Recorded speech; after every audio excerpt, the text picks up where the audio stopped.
കാനഡയിലെ അൺഎംപ്ലോയ്മെൻ്റ് നിരക്ക് 5.8 നിന്നും 6.1 ഉയർന്നിരിക്കുകയാണ്. ഇത് ഒരു തിരിച്ചടി തന്നെയാണ്. ഇപ്പോൾ പ്രധാനമായിട്ടും ഈ സമയത്താണ് ഏറ്റവും കൂടുതൽ ജോബുകൾ പുറത്തു വരുന്നത്. എന്നാൽ ഒരു നെഗറ്റീവ് ട്രെൻഡാണ് ഇപ്പോൾ കാണിക്കുന്നത്. നമുക്കറിയാം, കഴിഞ്ഞ ആഴ്ചയാണ് പുതിയ പ്രഖ്യാപനങ്ങൾ മിനിമം വേജസിനെ പറ്റി ഉണ്ടായിരിക്കുന്നത്. പല പ്രൊവിൻസുകളും മിനിമം വേജസ് കൂട്ടിയിരിക്കുകയാണ്. അപ്പോൾ അതിൻ്റെ വീഡിയോസ് ഞാൻ കഴിഞ്ഞ ആഴ്ച ചെയ്തിട്ടുണ്ടായിരുന്നു. ഇനിയിപ്പം ഒണ്ടാരിയോയിലെ മിനിമം വേജസിൻ്റെ വർധനവ് വരുന്നത് ഒക്ടോബറിലാണ് വരുന്നത്. മറ്റ് പ്രൊവിൻസുകളിലൊക്കെ ഏകദേശം $1 ഉയർച്ച വന്നിട്ടുണ്ട്. അപ്പോൾ അതും ഒരു കാരണമായിരിക്കാം. കാരണം ഓരോ എംപ്ലോയീസിനും ശമ്പളം കൂട്ടിക്കൊടുക്കുമ്പോഴേക്കും വേക്കൻസികളുടെ എണ്ണം കുറയും. സാധാരണ വരുന്നൊരു കാര്യമാണത്. ഇപ്പോൾ നമുക്ക് ഒരാളെ വെക്കുന്ന സ്ഥലത്ത് ചിലപ്പോൾ 2 പേരെ വെക്കാം, കുറഞ്ഞ വേതനമാണെങ്കിൽ. കൂടിയ വേതനമാണെങ്കിൽ അങ്ങനെയല്ല, അവർക്ക് കൂടുതൽ കൊടുക്കേണ്ടതുള്ളതായ കാരണം എംപ്ലോയേഴ്സിനെ സംബന്ധിച്ച് അവർ എണ്ണം കുറയ്ക്കാനായിരിക്കും നോക്കുന്നത്. അപ്പം ഇതാണ് നമ്മുടെ ഈ ആഴ്ചത്തെ എംപ്ലോയ്മെൻറ്റ് സംബന്ധിച്ചുള്ളൊരു പ്രധാന വാർത്ത. ഞാനിപ്പോൾ ഈ വീഡിയോ എടുക്കുന്നത് ഏജാക്സ് ഒണ്ടാരിയോയിൽ നിന്നാണ്. ഏജാക്സ് എന്ന് പറയുന്നത് ഇവിടുത്തെ GTA-യിൽ ഗ്രേറ്റർ ടൊറൻറ്റോ ഏരിയയിലെ ഒരു ചെറിയ നഗരമാണ്. എൻ്റെ വീടും ഇവിടെ അടുത്ത് തന്നെയാണ്. അപ്പോൾ നമ്മൾ ഓരോ ആഴ്ചയിലും ഓരോ സ്ഥലങ്ങളെയാണ് പരിചയപ്പെടുത്തുന്നത്. ഈ നഗരത്തിലെ ആളുകളുടെ എണ്ണം എന്ന് പറയുന്നത് 132,000 ആളുകളാണ് ഇവിടെ താമസിക്കുന്നത്. ഇവിടെ പ്രധാനമായിട്ടും ലേക്ക് റിഡ്ജ് എന്ന് പറയുന്ന ഒരു ഹോസ്പിറ്റലാണ് ഉള്ളത്. പിന്നെ ഓഷാവയാണ് ഇതിനടുത്തുള്ള മറ്റൊരു നഗരം. പിന്നെ വരുന്നത് വിറ്റ്ബി, അവിടെ ദുർഹം കോളേജ് എന്ന് പറയുന്ന പ്രധാന കോളേജുണ്ട്. പിന്നെ Ontario tech university, trendy university ഒക്കെ ഈ ഏരിയയിലാണ് വരുന്നത്. ഇമിഗ്രേഷൻ വാർത്തകളിലേക്ക് കടന്നു കഴിയുമ്പോഴേക്കും ഒരു ശുഭവാർത്ത. സ്റ്റെം കാറ്റഗറിയിലെ ഡ്രോ വന്നു. 4,500 പേർക്കാണ് ഇൻവിറ്റേഷൻ ടു അപ്ലൈ കിട്ടിയിരിക്കുന്നത്. CRS സ്കോർ വന്നിരുന്നത് 491 ഇതാണ് ഈ വർഷത്തെ ആദ്യത്തെ സ്റ്റെം ഡ്രോ വന്നിരിക്കുന്നത്. പിന്നെ ജനറൽ ഡ്രോ കഴിഞ്ഞ ദിവസം ഉണ്ടായിരുന്നതിൽ 1280 ITS ആണ് ഇഷ്യൂ ചെയ്തിരിക്കുന്നത്. അതിൽ ഉയർന്ന CRS സ്കോറാണ് ഉണ്ടായിരുന്നത്. 549 CRS സ്കോർ വരുന്നത്. ഇപ്പോൾ ധാരാളം കുട്ടികളും പിന്നെ വർക്കേഴ്സായിട്ട് വന്നിട്ടുള്ളവരൊക്കെ അവരുടെ PR ചാൻസിന് വേണ്ടി വെയിറ്റ് ചെയ്തുകൊണ്ടിരിക്കുകയാണ്. അപ്പോൾ വിവിധ പ്രോഗ്രാമുകൾ അതിലോട്ട് ഉണ്ട്. എക്സ്പ്രസ് എൻട്രിയുടെ കീഴിലുള്ള വിവിധ പ്രോഗ്രാംസ് ഉണ്ട്. പിന്നെ PNP പ്രോഗ്രാംസ് ഉണ്ട്. ഇതൊക്കെ അടങ്ങുന്നൊരു വീഡിയോ ചെയ്യണമെന്ന് ഞാൻ കരുതുന്നു. അതിനുള്ള റിസർച്ച് കാര്യങ്ങളൊക്കെ ചെയ്തുകൊണ്ടിരിക്കുന്നു. ആളുകളോട് ചോദിക്കണം, പറയണം. അപ്പോൾ നിങ്ങളുടെ കോൺട്രിബ്യൂഷൻസ് ഒക്കെ ഈ വീഡിയോയുടെ താഴെ തന്നെ കൊടുത്തേക്കുക. പുതിയ വഴികൾ കണ്ടെത്തുന്നതിന് വേണ്ടി, പ്രത്യേകിച്ചും PR-ന് വേണ്ടിയുള്ള പുതിയ വഴികൾ എന്തെങ്കിലുമൊക്കെ സജഷൻ ഉണ്ടെങ്കിൽ അതൊക്കെ താഴെ കൊടുത്തേക്കുക. ബാങ്ക് ഓഫ് കാനഡയുടെ കഴിഞ്ഞ ദിവസത്തെ മീറ്റിങ്ങിൽ വീണ്ടും 5% തന്നെ ഇൻട്രസ്റ്റ് നിലനിർത്തിയിരിക്കുകയാണ്. ഇനി മുന്നോട്ട് കുറയുമോ എന്നുള്ള കാര്യമൊക്കെ നമുക്ക് വഴിയെ കണ്ടറിയാം. ഇപ്പോഴത്തെ ഒരു പ്രധാന കാര്യം എന്ന് പറയുന്നത് കാനഡയിലെ കാർബൺ ടാക്സുമായിട്ട് സംബന്ധിച്ചിട്ടുള്ള ചർച്ചകളും വിവാദങ്ങളുമാണ്. അതിൽ കാർബൺ ടൺ പ്രൈസ് എന്ന് പറയുന്ന 65 നിന്ന് 80 ഗവൺമെൻറ് ഉയർത്തിയിരിക്കുന്നത്. അത് നികുതി ഭാരം കൂടുതലായിട്ട് ആളുകൾക്ക് വരുന്നതിന് കാരണമാകും. പിന്നെ കാർബൺ ടാക്സ് എന്ന് പറയുമ്പോൾ അതിൻ്റെ അകത്ത് കുറച്ച് പൈസയൊക്കെ നമുക്ക് തിരിച്ചു കിട്ടുന്നുണ്ട്. എന്നാലും നികുതി കൂടുതൽ അടയ്ക്കണം. പ്രത്യേകിച്ച് സസ്കച്ചുവാനിലൊക്കെ ആളുകൾ നികുതി കൂടുതൽ അടയ്ക്കേണ്ടതായിട്ട് വരുന്നുണ്ട്. പിന്നെ ഇൻഫ്ലേഷൻ കൺട്രോൾഡ് അല്ല എങ്കിൽ വീണ്ടും സ്ഥിതിഗതികൾ താറുമാറാകും. കാരണം എന്ന് പറഞ്ഞിട്ടുണ്ടെങ്കിൽ നമുക്കറിയാം, റെൻ്റൊക്കെ ഒന്ന് കൺട്രോളായി വരുന്നതേ ഉള്ളൂ. അത് ഇനിയും വീണ്ടും ഇൻഫ്ലേഷനും പിന്നെ ഇത്തരം കാര്യങ്ങളൊക്കെ കൂടി വന്നിട്ടുണ്ടെങ്കിൽ അതൊരു നെഗറ്റീവ് ട്രെൻഡായിരിക്കും. പ്രത്യേകിച്ചും അൺഎംപ്ലോയ്മെൻറ്റ് നമ്മൾ കുറച്ച് മുമ്പേ പറഞ്ഞിരുന്നു. അൺഎംപ്ലോയ്മെൻറ്റ് 6.1 കൂടിയിട്ടുണ്ട്. ഇതൊക്കെ അഫക്റ്റ് ചെയ്യുന്ന കാര്യങ്ങൾ തന്നെയാണ്. ധാരാളം സ്റ്റുഡൻസ് ഇനിയിപ്പം മെയിലോട്ടും സെപ്റ്റംബറിലോട്ടും വരാൻ വേണ്ടി വെയിറ്റ് ചെയ്യുന്നുണ്ട്. അവർ പ്രൊവിൻഷ്യൽ അറ്റസ്റ്റേഷൻ ലെറ്റർ പിന്നെ അവിടുത്തെ ഓഫർ ലെറ്റർ കാര്യങ്ങളൊക്കെ ആയിട്ട് വെയിറ്റ് ചെയ്യുകയാണ്. ഈ കഴിഞ്ഞ ദിവസം വന്നൊരു റിപ്പോർട്ടിൽ ഇനി കൂടുതലായിട്ടും ടെക്നോളജി റിലേറ്റഡ് കോഴ്സസിനും അതോടൊപ്പം തന്നെ ഹെൽത്ത് കെയർ റിലേറ്റഡ് കോഴ്സസിനും കൂടുതൽ സീറ്റുകൾ ഓഫർ ചെയ്യുമെന്ന് ഗവൺമെൻറ് പറഞ്ഞിട്ടുണ്ട്. ഇപ്പോഴത്തെ നമുക്ക് സിസ്റ്റം അറിയാം. ഗവൺമെൻറ്റും കൂടെ തീരുമാനിച്ചാണ് കുട്ടികൾക്ക് ഇങ്ങോട്ട് വരാനുള്ള വഴി ഒരുക്കുന്നത്. നേരത്തെ എന്ന് പറഞ്ഞാൽ കോളേജുകൾക്ക് നേരിട്ട് തന്നെ ഓഫർ ലെറ്റർ കൊടുക്കുക, പിന്നെ ഇമിഗ്രേഷൻ ബന്ധപ്പെട്ടവർക്ക് നേരിട്ട് ഇവിടെ വരാമായിരുന്നു. എന്നാലിപ്പോൾ പ്രോവിൻസുകൾ അതിൻ്റെ അകത്ത് ഇടപെടുന്നുണ്ട്. അതിൻ്റെ കാര്യം എന്ന് പറഞ്ഞാൽ നിങ്ങൾക്കറിയാം, ഇവിടുത്തെ അക്കോമഡേഷൻ ഇഷ്യൂസ്, പിന്നെ സ്റ്റുഡൻസ് വന്നിട്ട് ജോലി ഇല്ലാതെ വന്ന സാഹചര്യങ്ങൾ, ഇതൊക്കെ പരിഹരിക്കുന്നതിന് വേണ്ടിയാണ് ഗവൺമെൻറ് ഇങ്ങനെയുള്ളൊരു തീരുമാനത്തിലോട്ട് എത്തിയിരിക്കുന്നത്. അപ്പോൾ നിങ്ങൾ കോഴ്സുകളൊക്കെ ചൂസ് ചെയ്യുമ്പോഴും നേരിട്ട് ജസ്റ്റ് ഇങ്ങോട്ട് വരാൻ വേണ്ടിയുള്ള കോഴ്സുകൾ എടുത്തിട്ട് കാര്യമില്ല. ഇനി അതിനൊക്കെ അഡ്മിഷൻ കിട്ടാൻ ബുദ്ധിമുട്ട് വരും.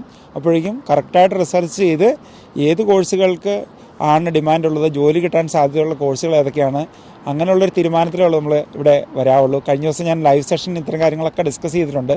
നിങ്ങളതൊക്കെ ഒന്ന് കേൾക്കുകയാണെങ്കിൽ അതിൻ്റെ ഒരു പൂർണ്ണരൂപം കിട്ടും. പിന്നെ നിങ്ങളുടെ കമൻറ്റുകളൊക്കെ അതിൽ ആൻസർ ചെയ്തിട്ടുണ്ട്. കഴിഞ്ഞ ആഴ്ചയുള്ള കമൻസൊക്കെ ഈ കഴിഞ്ഞ ദിവസത്തെ ലൈവ് സെഷനിൽ അപ്ഡേറ്റ് ചെയ്തിട്ടുണ്ട്. അതൊന്ന് കേൾക്കുക. കഴിഞ്ഞ ആഴ്ചയിലെ സൂര്യഗ്രഹണത്തിൻ്റെ വാർത്തകൾ ഒത്തിരി ആളുകൾ വന്നിട്ടുണ്ടായിരുന്നു. നയഗ്രയിൽ അവർ സൂര്യഗ്രഹണം പൂർണ്ണ തോതിൽ കാണുന്നതിന് വേണ്ടിയാണ് എത്തിയിരുന്നത്. അവിടെ എമർജൻസിയൊക്കെ പ്രഖ്യാപിച്ചിട്ടുണ്ടായിരുന്നു. അതുമായിട്ട് സംബന്ധിച്ചിട്ടുള്ള വിവാദങ്ങളൊക്കെ ഇപ്പോൾ ഉണ്ടായിക്കൊണ്ടിരിക്കുന്നു. എന്തിനാണ് എമർജൻസി പ്രഖ്യാപിച്ചതെന്നുള്ള കാര്യങ്ങളൊക്കെ. എങ്കിലും ആളുകൾ നന്നായിട്ട് ആസ്വദിച്ചു. പക്ഷേ നല്ല ക്ലൗഡി ആയിട്ടുള്ളൊരു ദിവസമായിരുന്നു. ഞങ്ങളും വീട്ടിൽ നിന്നൊക്കെ നോക്കി, പക്ഷേ പൂർണ്ണ രൂപത്തിൽ കാണാൻ സാധിച്ചില്ല. എന്നാൽ അമേരിക്കയിലൊക്കെ ആണെങ്കിൽ നന്നായിട്ട് കാണാൻ സാധിച്ചു. പ്രത്യേകിച്ച് മെക്സിക്കോയിലും നന്നായിട്ട് കാണാൻ സാധിച്ചു. പിന്നെ കാനഡയിലെ വെതർ നോക്കുകയാണെങ്കിൽ ഇപ്പോൾ കാണാൻ നല്ല പച്ചപ്പൊക്കെ ആയിട്ടുണ്ട്.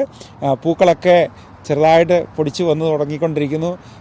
മരങ്ങളൊക്കെ തളിരിട്ട് തുടങ്ങിയിരിക്കുന്നു. പക്ഷികളൊക്കെ ധാരാളമുണ്ട്. ഈ സമയം നന്നായിട്ട് നിങ്ങൾക്ക് ബേർഡ് വാച്ചിങ്ങിനോ അല്ലെങ്കിൽ പുറത്ത് നടക്കാൻ പോകുന്നതിനോ ചെറിയ സൈക്ലിംഗ് ഒക്കെ ചെയ്യാൻ പറ്റിയ സമയമാണ്. നന്നായിട്ട് ആക്റ്റീവ് ആകാൻ പറ്റിയൊരു സമയമാണിത്. നന്നായിട്ട് വെതർ ആസ്വദിക്കുക. പിന്നെ നല്ല മഴ പെയ്യുന്നുണ്ട് ഈ ദിവസങ്ങളിലൊക്കെ. നാട്ടിലൊക്കെ നല്ല ചൂടാന്ന് പറയുന്നു. അതോടൊപ്പം തന്നെ മഴ കിട്ടുന്നില്ല എന്ന് പറയുന്നു. ഇവിടെ നന്നായിട്ട് മഴയൊക്കെ പെയ്യുന്നുണ്ട്. ഇപ്പോൾ സ്നോയൊക്കെ കുറവായിരുന്നു. പക്ഷേ എങ്കിലും സ്പ്രിങ്ങിലോട്ട് എത്തിക്കഴിഞ്ഞപ്പോഴേക്കും ഒരു നോർമൽ ക്ലൈമറ്റിലോട്ട് ഇപ്പോൾ കാനഡ വന്നിരിക്കുകയാണ്. 13 വയസ്സിനും 16 വയസ്സിനും ഇടയിലുള്ള കുട്ടികൾ കൂടുതൽ സമയം മൊബൈൽ ഫോണിൽ ടൈം സ്പെൻഡ് ചെയ്യുന്നു. ഇതിനെതിരെ ടൊറൻറ്റോയിലെ വിവിധ സ്കൂൾ ബോർഡുകൾ ചേർന്ന് ഒരു ലോ സ്യൂട്ട് ഫയൽ ചെയ്തിരിക്കുകയാണ്. അത് ആർക്കെതിരെയാണെന്ന് ചോദിച്ചിട്ടുണ്ടെങ്കിൽ മെറ്റയ്ക്കെതിരെ, ഫേസ്ബുക്കിനെതിരെ, സ്നാപ്ചാറ്റ്, ടിക്ടോക്ക് ഇവയ്ക്കെല്ലാം എതിരെയായിട്ട് ഒരു ലോ സ്യൂട്ട് ബില്യൺസ് ഓഫ് ഡോളേഴ്സിൻ്റെ എന്ന് പറഞ്ഞിട്ടുണ്ടെങ്കിൽ 4 ബില്യൺസിൻ്റെയാണ് അവർ ഫയൽ ചെയ്തിരിക്കുന്നത്. കാര്യം മറ്റൊന്നുമല്ല, കുട്ടികൾ അവരുടെ സമയം ഈ സോഷ്യൽ മീഡിയയിൽ സ്പെൻഡ് ചെയ്യുന്നതിൻ്റെ കാരണക്കാർ ഇവർ തന്നെയാണെന്നാണ് സ്കൂൾ അധികൃതർ വാദിക്കുന്നത്. കാരണം എന്ന് പറഞ്ഞിട്ടുണ്ടെങ്കിൽ അതിൻ്റെ അൽഗോരിതമൊക്കെ ആ രീതിയിലാണ്. നമുക്ക് ഒരെണ്ണം സ്ക്രോൾ ചെയ്ത് കഴിയുമ്പോഴത്തേനും അടുത്ത് വരുന്നു, അത് കണ്ടുകൊണ്ടിരിക്കുന്നു. അങ്ങനെ മണിക്കൂറുകൾ കുട്ടികൾ പഠനത്തിൽ ചിലവഴിക്കാതെ ഇതിൽ സ്പെൻഡ് ചെയ്യുന്നു. പിന്നെ അവർക്ക് മെൻ്റൽ സ്ട്രെസ്സ്, പിന്നെ സോഷ്യൽ ഐസൊലേഷൻ, ഇത്തരം കാര്യങ്ങളൊക്കെ ഇതുവഴി ഉണ്ടാകുന്നു. അപ്പോൾ അതിൻ്റെ നഷ്ടപരിഹാരം കൊടുക്കാൻ വേണ്ടിയുള്ള ഒരു ലോ സ്യൂട്ടാണ് വന്നിരിക്കുന്നത്. ഇപ്പം ഒത്തിരി ചർച്ചകളും അതിൻ്റെ കാര്യങ്ങളൊക്കെ ഇപ്പോൾ നടക്കുന്നുണ്ട്. കേസ് വിജയിച്ചിട്ടൊന്നുമില്ല, അങ്ങനെ മുന്നോട്ട് നടക്കുന്നു. കാരണം നമുക്കറിയാം സ്കൂളുകളിൽ പോലും മൊബൈൽ യൂസ് ചെയ്യാനുള്ള പെർമിഷൻ ഉണ്ടായിരുന്നു. ഇപ്പോൾ ഈ വർഷമൊക്കെയാണ് അത് ഒരു റെസ്ട്രിക്ഷൻ ഉണ്ടായിരിക്കുന്നത്. കുട്ടികൾ ധാരാളം സമയം സ്പെൻഡ് ചെയ്യുന്നുണ്ട്. പ്രൊഡക്റ്റീവായിട്ടുള്ള കാര്യങ്ങൾക്ക് വേണ്ടി അവർ കൂടുതൽ സമയം സ്പെൻഡ് ചെയ്യുകയാണെങ്കിൽ, അല്ലെങ്കിൽ നമ്മളും സ്പെൻഡ് ചെയ്യുകയാണെങ്കിൽ വളരെ നല്ലതായിരിക്കും. നമ്മൾ ചില വീഡിയോസൊക്കെ നന്നായിട്ട് റിസർച്ച് ചെയ്ത് തന്നെയാണ് ചെയ്യുന്നത്. നമ്മളുടെ ടൈം സ്പെൻഡ് ചെയ്യുന്നതിനെ പറ്റി നമുക്കും ഒന്ന് ചിന്തിക്കാം. നമ്മൾ എത്ര മണിക്കൂർ പല കാര്യങ്ങൾക്ക് വേണ്ടി സ്പെൻഡ് ചെയ്യുന്നുണ്ടെന്നുള്ളത്. ടൈം എന്ന് പറയുന്നത് വളരെ ഇമ്പോർട്ടൻ്റ് ആണ്. നമ്മൾ കണ്ടുകൊണ്ടിരിക്കുന്ന വീഡിയോസൊക്കെ എത്രമാത്രം പ്രൊഡക്റ്റീവാണെന്ന് കൂടി നോക്കുക. ഈ കഴിഞ്ഞ ദിവസം ടൊറൻറ്റോയിൽ ഒരു പുതിയ നികുതി വരുന്നതിനെപ്പറ്റി പ്രഖ്യാപനമുണ്ടായി. മഴ നികുതി എന്നാണ് പറയുന്നത്. മഴ മൂലമുണ്ടാകുന്ന നാശനഷ്ടങ്ങൾക്കും അതോടൊപ്പം തന്നെ ഈ സിവേജ് സിസ്റ്റമൊക്കെ ഉണ്ടല്ലോ, വെള്ളം ഒഴുകി പോകുന്ന സംവിധാനങ്ങൾ, അപ്പോൾ അവിടെ ഒക്കെ ക്ലിയറിങ്ങും ഒക്കെ നടത്തുന്നതിന് വേണ്ടി കുറേ പണം ചിലവുണ്ട്. അത് റെസിഡൻസ് തന്നെ കൊടുക്കണം എന്നുള്ളൊരു കണ്ടീഷനിലോട്ട് വരുന്നുണ്ടായിരുന്നു. പക്ഷേ സമരങ്ങളൊക്കെ നടക്കുന്നു, തീരുമാനമൊന്നും ആയിട്ടില്ല. നമുക്കറിയാം ഇഷ്ടംപോലെ നികുതി കൊടുത്തുകൊണ്ടിരിക്കുന്നതാണ് നമ്മളിവിടെ. ഇപ്പോൾ നമ്മൾ ഒഴുക്കി കളയുന്ന വെള്ളത്തിനും നമ്മൾ ചാർജ് കൊടുത്തുകൊണ്ടിരിക്കുന്നതാണ് ഇവിടെ. നമ്മൾ സ്വീകരിക്കുന്ന വെള്ളം മാത്രമല്ല, ഒഴുക്കി കളയുന്ന വേസ്റ്റ് വാട്ടറിന് കൃത്യമായിട്ടുള്ള നികുതി നമ്മൾ കൊടുത്തുകൊണ്ടിരിക്കുന്നതാണ് നമ്മുടെ വാട്ടർ ബില്ലിൽ. അപ്പം ആളുകൾ അങ്ങനെ വെറുതെ ഇരിക്കത്തില്ല, സ്ട്രൈക്ക് ചെയ്തുകൊണ്ടേയിരിക്കും. സൈബർ അറ്റാക്കുകൾ പതിവായിരിക്കുകയാണ്. നമ്മളെല്ലാ ആഴ്ചയിലും വാർത്തകൾ ഓരോ സ്ഥലങ്ങളിലെ പറയുന്നുണ്ടായിരുന്നു. Toronto public library, Hamilton city, കഴിഞ്ഞ ആഴ്ച ഹോസ്പിറ്റലുകളിൽ നടന്ന കാര്യങ്ങൾ, ഈ ആഴ്ച ബാങ്കിലാണ് നടന്നിരിക്കുന്നത്. അപ്പോൾ ബാങ്കിലെ സംഭവം എന്ന് പറഞ്ഞിട്ടുണ്ടെങ്കിൽ ഏകദേശം $1.2 മില്യൺ പല ആളുകളിൽ നിന്ന് നഷ്ടപ്പെട്ടു. പലർക്കും $60,000, $20,000 പല തുകയാണ് നഷ്ടപ്പെട്ടിരിക്കുന്നത്. പക്ഷേ ബാങ്ക് പറയുന്നത് ഈ പൈസ തിരിച്ചു കൊടുക്കില്ലെന്നാണ് പറയുന്നത്. കാരണം ഈ കസ്റ്റമേഴ്സിൻ്റെ അടുത്തു നിന്നാണ് ഈ ഡേറ്റ മറ്റുള്ളവർ ഹാക്ക് ചെയ്ത് കൊണ്ടുപോയിട്ടുള്ളത്.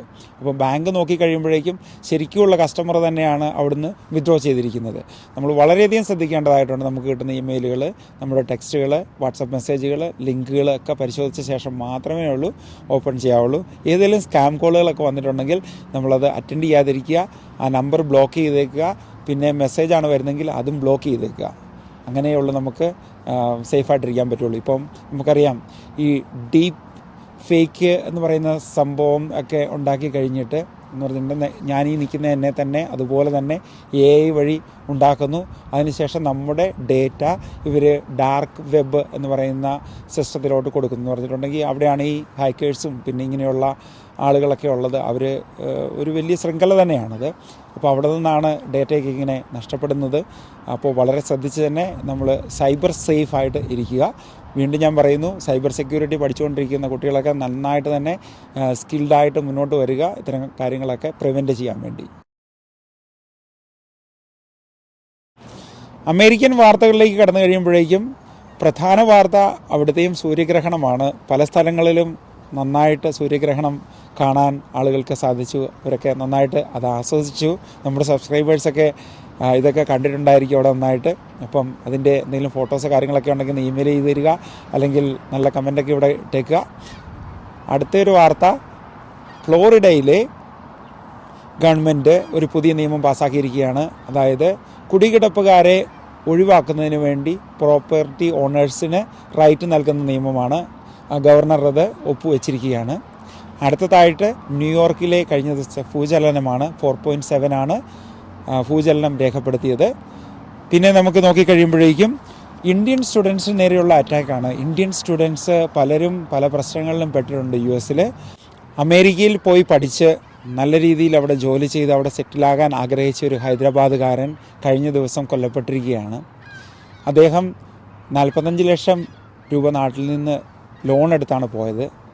നന്നായിട്ട് പഠിക്കുന്നുണ്ടായിരുന്നു, നല്ല വ്യക്തിബന്ധങ്ങളുണ്ടായിരുന്നു, നാട്ടിൽ എല്ലാ ദിവസവും ആളുകളെ കോൺടാക്ട് ചെയ്തുകൊണ്ടിരിക്കുന്നുണ്ടായിരുന്നു. പെട്ടെന്നൊരു ദിവസം അദ്ദേഹത്തിൻ്റെ കോൺടാക്റ്റൊന്നും ഇല്ലാതായി, ആൾ മിസ്സിംഗ് ആയി. പോലീസിനെ വിവരങ്ങളൊക്കെ അറിയിച്ചു. പിന്നെ ഒരു അനോണിമസ് കോൾ എത്തി, ഇയാളെ മോചിപ്പിക്കണമെങ്കിൽ $1200 കൊടുക്കണം എന്ന്. പക്ഷേ കുറച്ച് ദിവസങ്ങൾക്ക് ശേഷം അദ്ദേഹത്തിൻ്റെ ബോഡിയാണ് കിട്ടിയത്. അപ്പോൾ ഇങ്ങനെയുള്ള അനിഷ്ട സംഭവങ്ങൾ പല സ്ഥലങ്ങളിലും ഉണ്ടായിക്കൊണ്ടിരിക്കുകയാണ്. ഇത്രയൊക്കെയാണ് നമ്മുടെ ഈ ആഴ്ചത്തെ വാർത്തകൾ. ഇന്ന് വിഷുവാണ്. എല്ലാവർക്കും വിഷുവിൻ്റെ ആശംസകൾ നേരുന്നു. എല്ലാവിധ സമ്പൽ സമൃദ്ധിയും ഐശ്വര്യവും എല്ലാവർക്കും ഉണ്ടാവട്ടെ. പിന്നെ നമ്മുടെ ന്യൂസ് ലെറ്റർ സൈനപ്പ് ചെയ്യാൻ ആരും മറക്കണ്ട. താഴെ എൻ്റെ ലിങ്ക് കൊടുത്തിട്ടുണ്ട്. പിന്നെ നമ്മുടെ ചാനൽ ഒന്ന് ഷെയർ ചെയ്തേക്കുക, സബ്സ്ക്രൈബ് ചെയ്തേക്കുക, ലൈക്ക് ചെയ്തേക്കുക. എല്ലാവർക്കും ഒരു നല്ല ആഴ്ചയും ദിവസവും ആശംസിക്കുന്നു. Thanks for watching. ബൈ.